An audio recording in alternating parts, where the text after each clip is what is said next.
الفترة بين 1939 و 1945 دي كانت الحرب العالمية الثانية. مدن أوروبا بتتحرق واقتصادات بتنهار، بس في نفس الوقت كان في دولة بعيدة عن الدمار بتبيع سلاح وبتدي قروض وبتستفيد من جميع الأطراف. الدولة دي كانت أمريكا، وبعد الحرب ما خلصت أوروبا تطلع مديونة ومتدمرة وأمريكا تصبح أغنى دولة في العالم. بس الحقيقة أمريكا مش كسبت الحرب بس، لا هي كمان كسبت إنها تقدر تتحكم في العالم كله.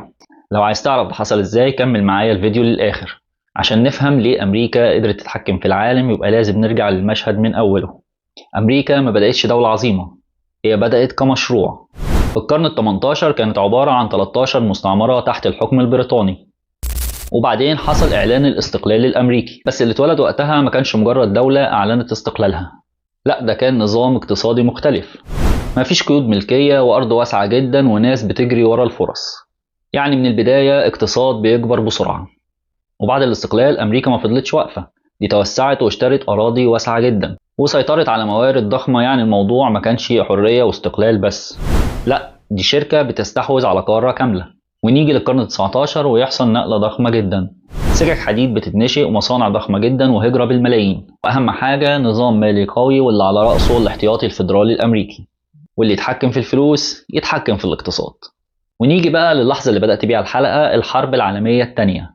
أوروبا كانت داخلة الحرب أصلا متدمرة، وأمريكا دخلت الحرب متأخر، لكنها كانت خلال الحرب بتبيع سلاح وبتدي قروض وبتغذي اقتصادها. ولما الحرب خلصت أوروبا مديونة، أمريكا بقت أغنى دولة في العالم، وهنا بقت مركز الاقتصاد العالمي. وفي سنة 1944 العالم كان محتاج نظام اقتصادي جديد علشان يحصل اتفاقية بريتون وودز. أمريكا قالت الدولار بيساوي الذهب وكل العملات بتساوي دولار، يعني العالم كله محتاج للدولار، وأمريكا هي البنك والمطبعة. لكن المشكلة بدأت تظهر لما أمريكا بدأت تشغل المطبعة دي زيادة عن اللزوم، وبقت تطبع دولارات أكتر من الذهب اللي عندها. في سنة 1971 أمريكا تيجي تضرب كرسي في الكلوب وتحصل أكبر خدعة اقتصادية في العالم، واللي سموها صدمة نيكسون بقيادة الرئيس الأمريكي في الوقت دوت ريتشارد نيكسون. أمريكا قالت إحنا هنفك ارتباط الدولار بالذهب، والبنك الفيدرالي طبع كميات رهيبة وغير محدودة من الدولارات من غير ما يكون عنده احتياطي من الذهب يعادل الكميات اللي مطبوعة. يعني الدولار اللي مع العالم كله بقى عبارة عن شوية ورق.